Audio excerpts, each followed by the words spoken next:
네, 안녕하세요. 롬팔러입니다. 긴 명절 연휴 잘 보내셨어요? 저는 명절이 좀 기니까 힘드네요. 네, 일하고 싶은데 못해서. 네.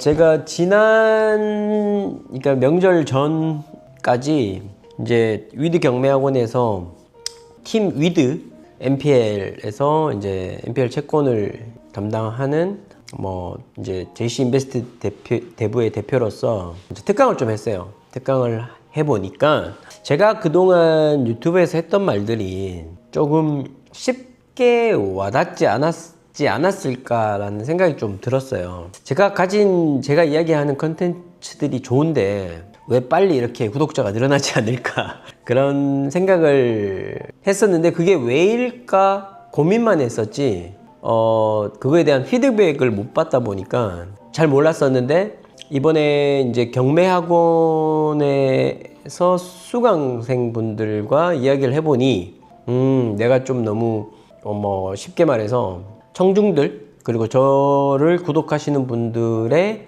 이제 수준이 이 레벨이 좀 차이가 좀 들쑥날쑥하다. 그래서 그런 답변을 많이 들었어요. 처음 특강을 하고 울산에서 처음 특강을 하고 너무 너 혼자 이야기하는 것 같다.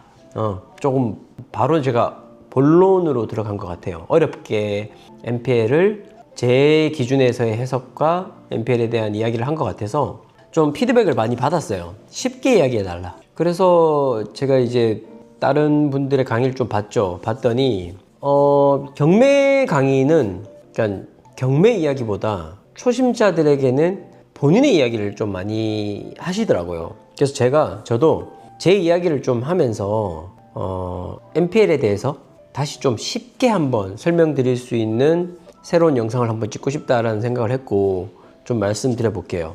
저는 사실 대학교 교직원이었거든요. 그런 신이 숨겨둔 직장이라고 불리던 대학교 교직원을 그만둔 이유가 MPL 때문입니다. 저는 네바다 주립대학교 나왔고 그 다음에 오크우드 프리미어 코엑스 센터에서도 그 호텔리어로서 근무도 했었고 여러 가지 이제 호텔 업무도 봐오다가 국제센터라는 그 울산과학기술원의 교직원이 됐어요. 그런데도 간둬야겠다.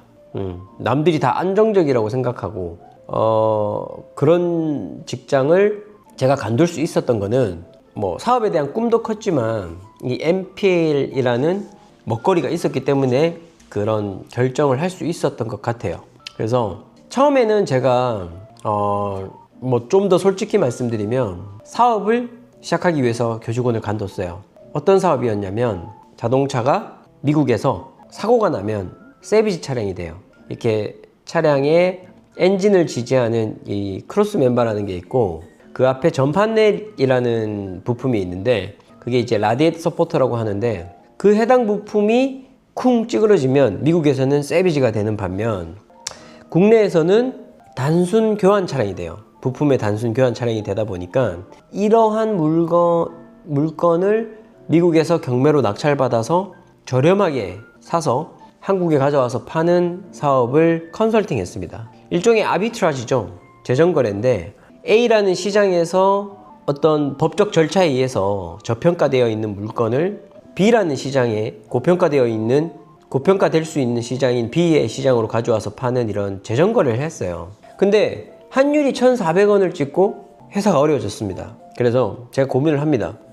뭘 해야 될까? 그렇다면 미국은 주식, 한국은 부동산이 있지 않냐. 부동산이라는 대한민국에서 넘버원 자산, 85%의 자산이 투입되어 있는 그런 부동산 자산에 이런 방식의 투자는 어떨까라는 고민을 해요. 그게 바로 경매였어요. 경매도 어떤 채무 불이행으로 인해서 발생되는 이런 저평가되어 있는 물건을 법원 경매를 통해서 다시 재평가를 받는 거죠. 받아서 낙찰받으면 안전한 자산, 환율이나 국제적 정세의 영향을 받지 않고 꾸준히 불패시나 대세 상승장을 이루는 부동산을 가지고 오는 사업은 좋은 아이템은 있지 않을까. 근데 당시에 제가 부동산에 그 경매 시장에 공부해서 뛰어들었을 때는 시장 자체가 경매 시장도 재미가 없었어요. 사실 너무 금매보다 높은 가격에 낙찰이 되고, 저도 이 경매라는 시스템에서 이기기 위해서는 뭔가 좀 내가 매몰된다라는 느낌이 들었습니다. 근데 요즘 MPL을 해보니 저는 이렇게 표현해요. 달리기의 결승전 선에 남아서 채권 한 장, 종이 한 장 들고 이 경매라는 달리기에서 1등 하는 분께 돈을 받는 아주 안정적이고 경매를 이길 수 있는 사업이다 라는 생각을 하게 돼서 MPL을 시작하게 된 거예요.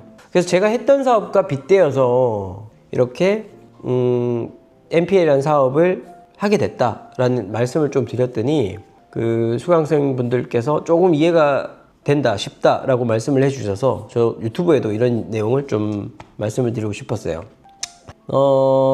그리고 제가 왜 론파일이라는 이름을 빗대어서 론파일러라고 이름을 정했냐. 론파일은 대출 원장을 말해요. 대출 원장을 분석하는 사람, 그래서 론파일러라는 이름을 정했어요. 여러분들 은행권에 가서 대출을 한번 받아보셨어요?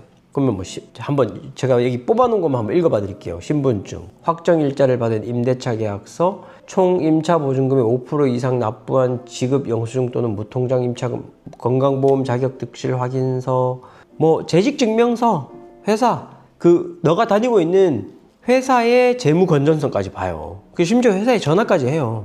그러니까 이런 대출 원장을 가지고 있는 1금융권은 경매에 들어가도 무조건 우선 배당을 받더라. 당해세라든지 최우선 변제, 부동산 임대차 보호법, 특별법을 제일 먼저 선순위로 받는 1순위 근저당권자인 채권자들은 법원에서 편을 들어주더라. 그런 파일을 가지고 와서 검토하는 사람, 분석하는 사람이 돼야겠다라는 생각으로 론파일러라는 이름을 정했습니다. 그래서 이렇게 제가 특강을 잘 마무리했고, 지금 또 많은 분들이 실전 투자반에 수강 신청을 해주셨고, 제가 아주 재밌게 요즘 일을 하고 있는데, 저희가 진행하고 있는 사건들이 많고, 그러니까 채권을 매입하기 위해 준비하고 있는 물건들이 많고, 제가 유튜브에 올리는 물건들은 사실 과거의 이야기예요. 지난 이야기. 이거나 진행되고 있어서 말씀 못 드리는 게 많기 때문에, 될 뻔했던 이야기도 할 수 있죠.